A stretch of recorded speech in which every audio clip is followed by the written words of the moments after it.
한국과학영재학교를 준비하는 수험생 여러분, 학부모 여러분, 2023년도는 특별하게 장영실 전형이 새롭게 생겨서 과연 장영실 전형을 지원을 해야 되느냐, 일반 전형을 지원해야 되느냐, 아니면은 또 다른 영재학교랑도 비교해서 지금 접수기간이 얼마 남지 않았음에도 불구하고 아직도 정하지 못하는 수험생들 또 학부모님들 많이 있습니다. 오늘 한과형 관련해서 일반 전형과 장영실 전형 중심으로 해서 비교 대조를 통해 가지고 여러분의 선택에 도움이 됐으면 하고요. 또한 준비하는 데 있어서 특히 학생 기록물 평가라든지 그 다음 전형 요소들은 어떻게 준비를 해야 되고, 무엇보다도 이와 같은 전형 요소들, 그리고 또 학생 기록물 평가, 그리고 문제 해결 능력, 그리고 최종 캠프 이르기까지 전반적인 과정에 있어서 나에게 적합한 전형이, 또 나에게 유리한 전형이 어떤 전형인지 도움을 주고자 본 영상을 촬영하게 되었습니다.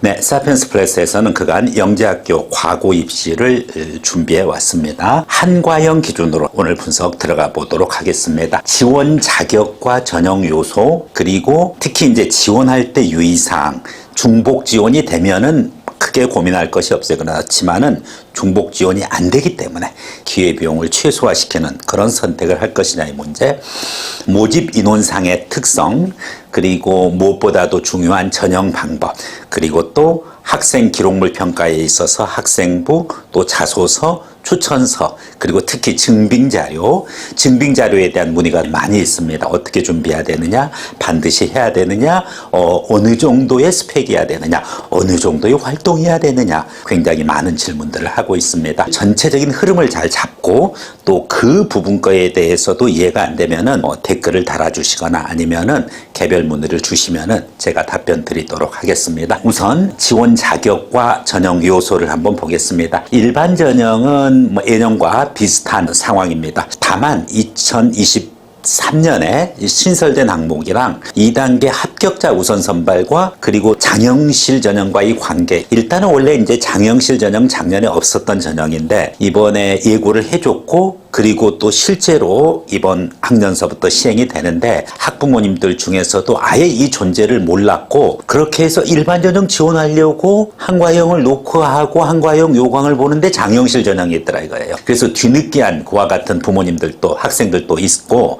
이미 알고서 장영실 전형에 대해서 미리 준비를 해왔던 그런 수험생들도 있습니다.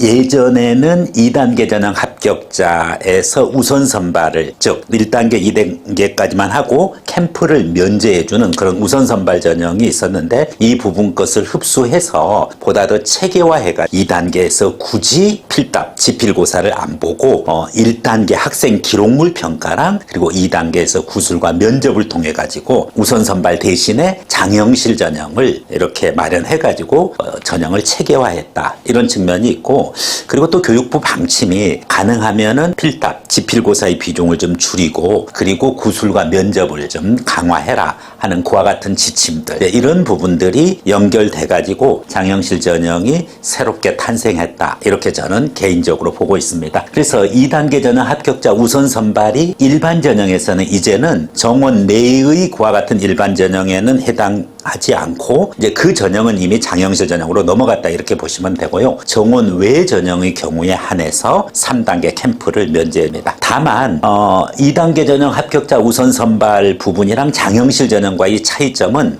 일반 전형에서 2단계 합격자 우선 선발은 어쨌든 필답고사를 통해서 그 부분 자기의 역량을 검증해 줘야 된다는 부분이고, 그것이 정원 외 전형일지라도 동일합니다. 그렇지만은 장영실 전형은 2단계, 즉 창의적 문제 해결 능력에 해당하는 필답고사가 없다는 사실이고요. 이 부분이 예전에 우선 선발을 흡수해서 장영실 전형으로 이렇게 마련했지만은 차이가 있다는 점을 좀 이해를 하시면 될 거고요. 선정심사위원회의 구제 가능성, 1단계, 2단계, 심지어 이제 3단계 캠프까지 했음에도 불구하고 일반 전형에 최종 불합격에 해당하는 학생입니다만은 선발심사위원회에서 이 학생은 좀 불합격하기에 너무 좀 아깝다, 또 다른 어떤 이유가 있어가지고 합격을 시키는 쪽으로 이렇게 논의할 수가 있습니다. 최종 선발 단계에서 논의를 거쳐 선발할 수 있는데 3차 즉 단연 능력 평가까지 하고 난 다음에 등위 안에는 안 들었어요.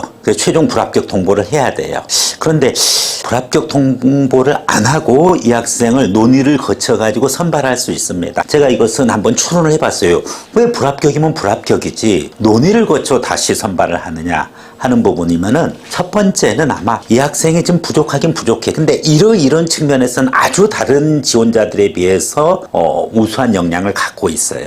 그런데 종합적인 점수에서는 밀렸어. 그런 면에서 이 학생을 놓치고 이 학생이 한과영이 안 오고 어차피 중복 지원이 안 되니까 다른 영재학교도 그럼 못 갑니다. 그래서 일반 과거로 가기에는 좀 한과영 입장에서 인재를 놓친다는 그러한 아쉬움이 하나 있을 것으로 추정이 되고요. 두 번째는 사실은 교육부에서 2022년도 영재학교 입시에 대해서 지역인재 전형을 많이 선발해 줄 것을 권장을 하고 있는데 실제 한과영 합격자들을 보면은 수도권에서 많이 지원해서 수도권 학생들이 서울과 수도권 그리고 일부 이제 그쪽 지역 부산 지역 쪽에서 이제 합격자 수가 아무래도 많고 대한민국의 전 지역에서 고루 합격하기는 힘들어요.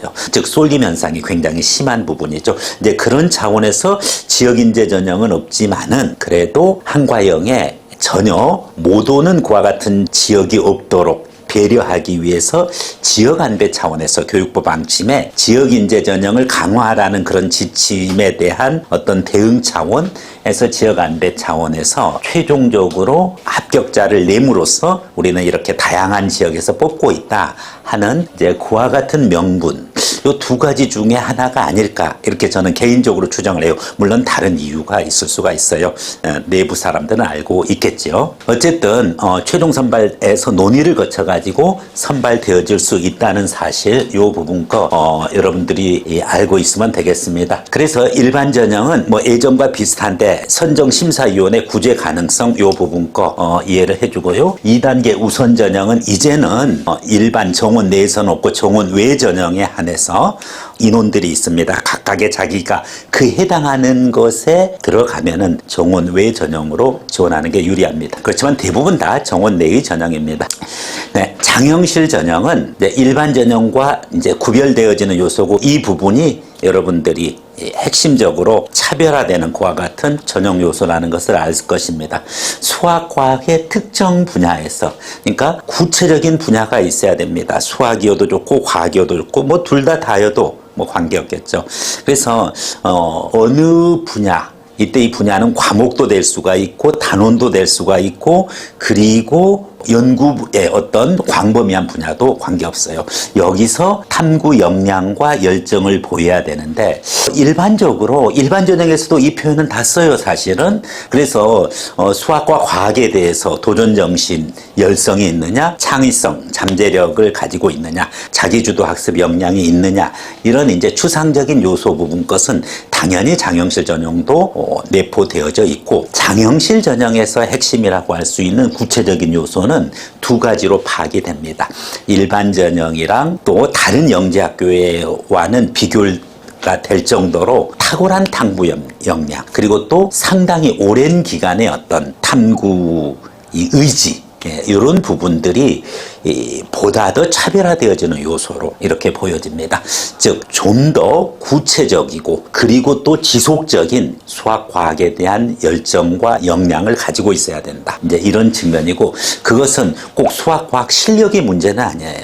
즉 여기서 말하는 탁월성이라는 것은 자기가 해당하는 분야에 대한 어떤 내용을 가지고 어느 내용에 대해서 교과 내에도 되고 교과 외에도 돼요. 어떤 학생은 에너지에 대해서, 어떤 학생은 과학 정책에 대해서, 어떤 학생은 자기가 배웠던 수학에 대한 실생활의 응용 부분에서 뭐 다양한 내용이 될 수가 있습니다.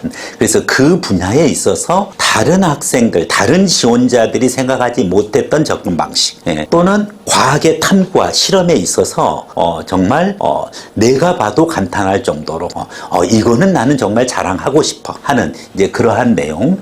그리고 지속성입니다. 뭐 최소 3개월 이상, 6개월 이상 얼마 해야 되느냐에 대한 질문은 이건 상대적이에요. 지속적이라는 그 개념은 꾸준히 연속적으로 지속적일 수도 있고 바로 비연속적으로 간헐적으로 지속적일 수도 있어요. 흔히 이제 이산적으로 지속적일 수도 있겠죠. 그래서 이제 이런 부분들이 끈기를 가지고서도 하고, 그리고 또 뭐다, 업적도 냈고, 이것을 어디에 학생 기록물 평가에 기록할 수 있는 그러한 역량, 이것이 일반 전형과 비교되어지는 요소예요. 물론 도전정신, 창의성, 자기도덕성도 물론 중요한데 이것은 일반 전형에서도 중요해요.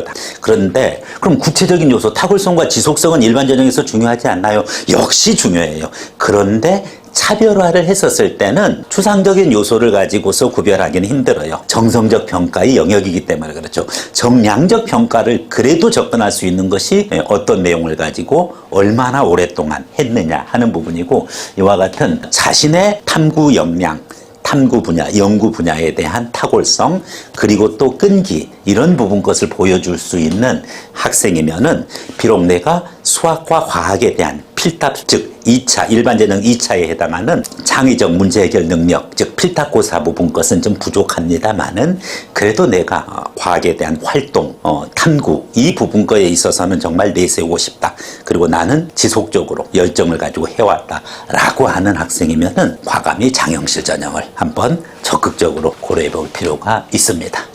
자, 물론 전형 요소만 가지고서 내 자신을 평가하기는 굉장히 힘들어요.